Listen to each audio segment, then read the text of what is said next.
pode ser que a gente passe por um período aí de uma ressaca, né? A gente não tá vivendo uma época muito positiva para boa parte das commodities, né? Eu acho que tirando o petróleo aí, enfim, acho que a gente não vai ver dividendos tão grandes, né? Tão voluptuosos como a gente viu nesses últimos 2, 3 anos, né? Então, assim, a gente prefere empresas que não deem essas grandes porradas, esses grandes picos, mas que em momentos como esses, de um pouquinho mais de incerteza, você sabe ali que vai ter pelo menos o dividendo mínimo obrigatório, né? A gente sempre busca ao mínimo 6% ao ano em dividendos, então sempre buscando dentro desses setores as melhores possibilidades aí.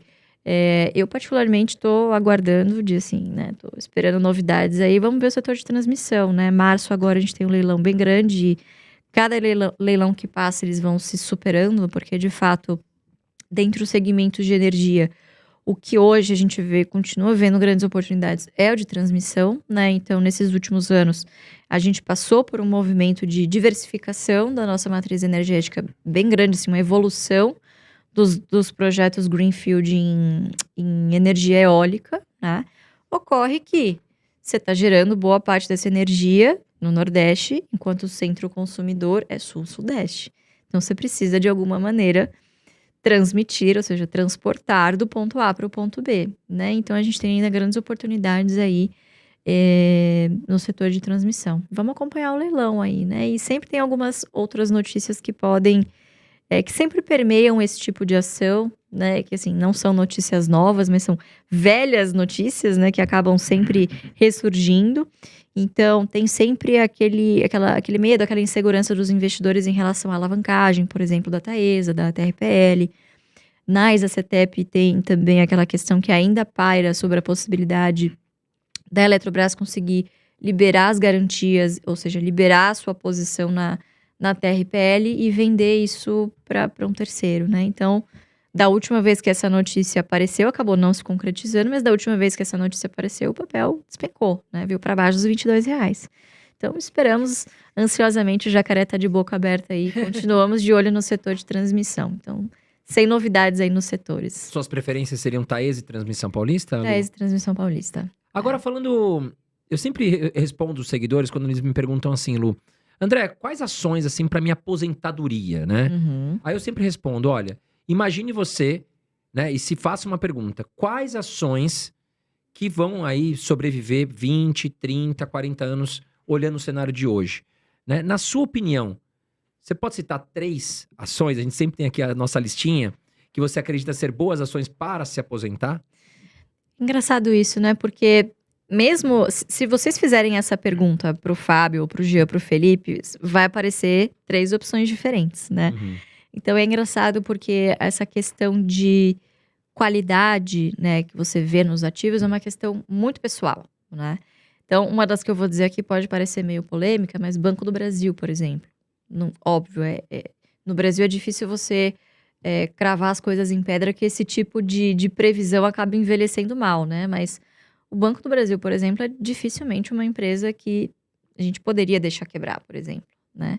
Apesar de que várias pessoas poderiam virar e dizer, mas veja bem, é uma empresa de economia mista, né? Tem a União lá, não pode ter uma interferência. Claro, sempre vai ser uma questão que vai pairar, mas obviamente você consegue mitigar o seu risco adicionando uma margem de segurança no seu preço teto ali, um preço que você se sinta seguro. Então, acho que o Banco do Brasil seria uma delas, né? Eu acho que é um banco que vem surpreendendo, assim. Acho que a gente jamais imaginou, falando de mercado, que comentando o Banco do Brasil, pau a pau ali com seus principais players privados, né? Sim. Jamais imaginamos um Banco do Brasil dando um ROI acima de 20%. E é a segunda empresa mais antiga do Brasil, né? Se eu não me engano. Perde apenas para os Correios. Eu acho que sim. Certamente tem mais de 200 anos. mais de 200 anos. É uma história, uma enciclopédia, Carol Dias. Isso aí. Não, mas é que eu li, também gosto. E outras duas, Lu? Porque um dos meninos vieram aqui e falaram bebê seguridade. Ah, então já roubaram a minha? Caramba! Eu ia falar justamente isso. Eu acho que bebê seguridade também tem um componente perenidade muito forte, né? Primeiro porque você tem exposição no setor que é o coração do Brasil, o coração do nosso PIB, que é o agro. Então, não necessariamente para você investir no agro, você precisa investir diretamente na atividade do agro, que, claro, também tem seus altos e baixos. A gente está falando de commodities aqui. Mas tem outras coisas muito importantes que são base do agro, que sem isso, obviamente, esse segmento também não se desenvolve. Então, a BB Seguridade está intimamente ligada, por exemplo, com a oferta de seguro rural. São muito fortes nisso, né? Tem um market share bem elevado no seguro rural. Então, vejo muitas qualidades na BB Seguridade. De novo, né? Podem argumentar, pô, mas a BB Seguridade não é a mesma coisa que você investir no Banco do Brasil? Não, né? Você tem poucos incentivos para você ter essa mão pesada do Estado sobre uma empresa de seguros, por exemplo, que é um setor altamente regulado. Você tem pouquíssima margem de manobra para você fazer qualquer. Desculpa, gente, a gente está ao vivo, vai sair um palavrãozinho ou outro aqui, qualquer cagada que você queira fazer ali. É depois muito difícil de você corrigir a rota, né? Então, é um setor altamente regulado. É um setor que funciona como um pêndulo, né? Que eu quero dizer, quando a taxa de juros está alta, essas empresas funcionam como grandes tesourarias. Então, você tem ali grandes ganhos com receitas financeiras. Por outro lado, quando o PIB está pujante, quando a atividade econômica está favorável, você tem ali um ganho de receita mais considerável com a parte de emissão de prêmios, né? Então, você fica... Não tem tempo ruim, entendeu? Obviamente, tem que se controlar a sinistralidade, sempre estar de olho ali nas garantias, enfim, todas as regras ali de SUSEP. Mas é um setor, e acho que das empresas do setor é sem dúvida nenhuma a minha favorita, continua sendo a minha maior posição. Sou fã girl aí da BB Seguridade, não estou, faz um tempo que eu não compro, mas eu acho que é uma daquelas empresas que sempre que você revisita o case, você entende o porquê dela estar na carteira, entende? Com um parágrafo você define muito facilmente o que a empresa faz. E eu acho que terceiro, vou ser repetitiva aqui. Eu acho que Taesa, eu acho que é uma excelente empresa para quem tá não só para quem tá começando, mas para quem busca essa estratégia, é muito importante que você tenha não só a frequência da distribuição de dividendos, e o histórico para isso é muito importante, você precisa da previsibilidade.